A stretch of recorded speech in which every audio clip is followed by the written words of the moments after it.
My name is Casey Simpson. This is going to be my trach care video. First thing we would do, we would perform our hand hygiene. We are going to gather our equipment, which is going to be our drape, our clean gloves, our mask with face shield. And this should have already been right here. All right, rewind. We got our clean gloves, our drape, our mask with face shield, our new trach, secure, our trach care kit, our sterile saline, and our peroxide. And after we have gathered all of our equipment, we will identify our patient using two identifiers, which would be for name and birthday, which will probably be on the wristband because they're not going to be able to talk to me. And next thing I would do, I was going to explain the procedure to them, like, Miss Eagle, I'm going to clean your trachs, prevent infection, and I want to establish my means of communication with her and say, okay, if at any point in time during this you are in any distress, raise your hand, we will stop, or give a break, start again. And I'm going to go rewash my hands. And we're going to position our patient, client in mid-Fowler's position. I know this is not a bed, it's a table, but we're going to imagine. And also we're going to imagine this is a bedside table that actually comes up to our waist. But it don't. So, imagination, but we know it should be above our waist. And we're going to set up our equipment, which we're going to place our drape over our client. Then we're going to apply our mask. That's ever so crooked.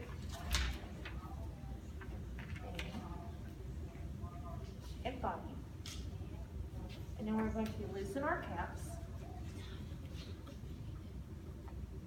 And we're going to do our caps and put them out to the side. But since our patient's trach is not infected, we're not using peroxide, we'll be using normal saline. So after this, we're going to open our kit.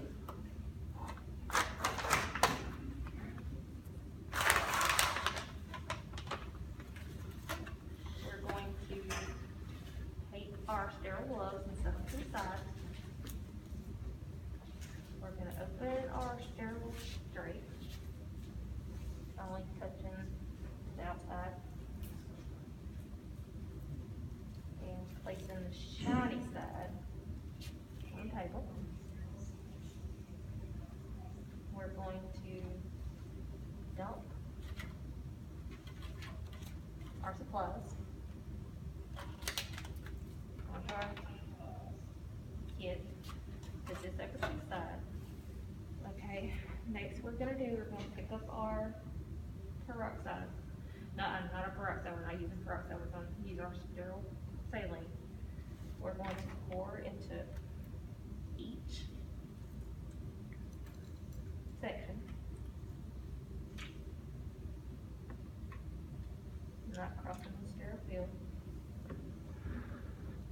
crossing it to the side. Then after we pour everything, we are going to put on our clean gloves.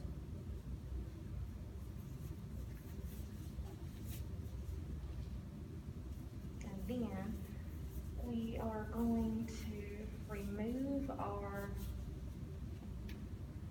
device. And we will hyperoxygenate if they are less than 92 on O2 sats. 1 to 3 breaths.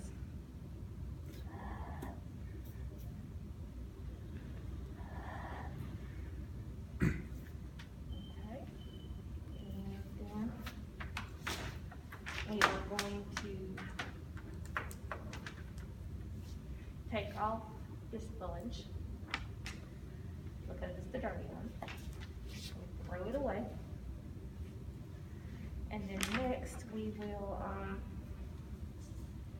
loosen the inner cannula. We'll hold this firm, loosen the inner cannula, take it out and we will place it in the big section. And we will take off our clean gloves, discard them. And now it's time for our sterile gloves.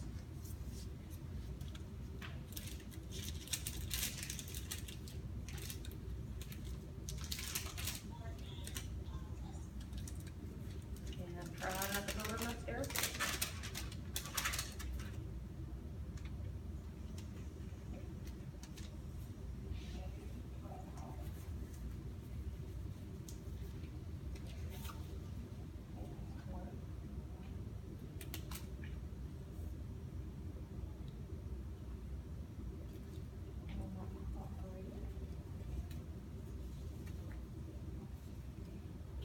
Sterile gloves.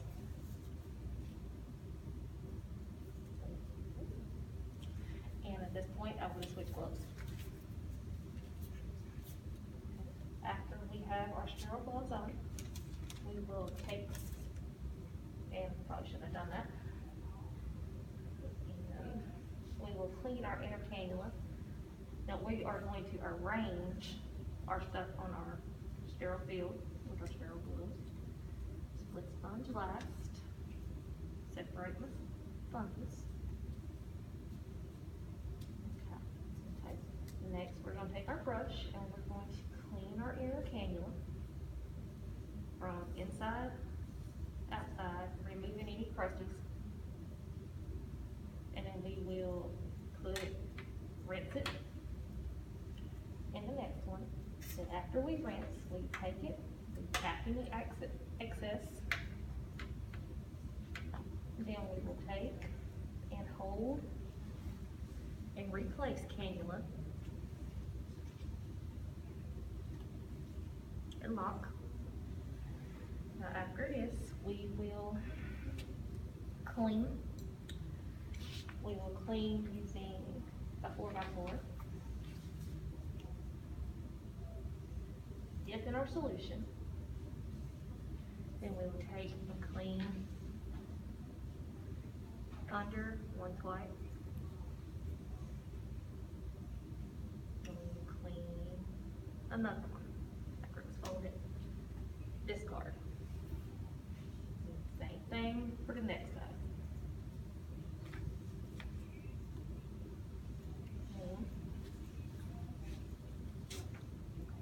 Under, flip over, clean, discard. And then next we use our swabs. And then we water on those. And we clean around the cannula and stop. And circular.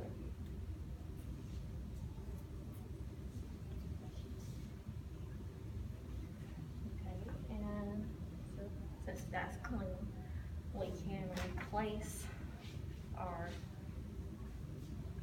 dry sponge, split sponge.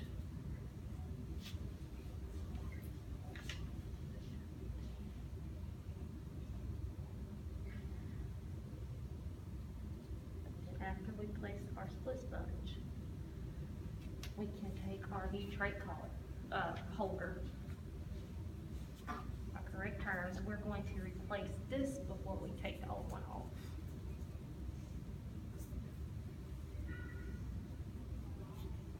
And that's switched over to our plate.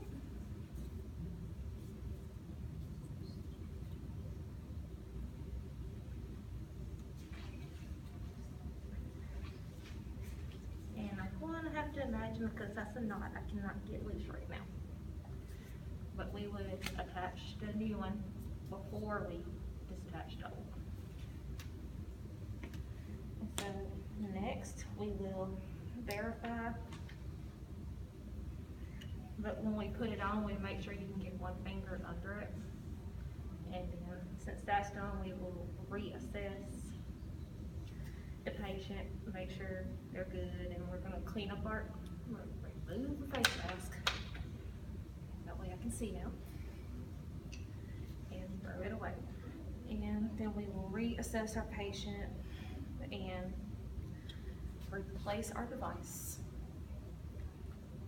Reassess test, make sure they're okay, then we're gonna clean up, document, record the procedures and document them. And I would have took my clean gloves off and washed my hands.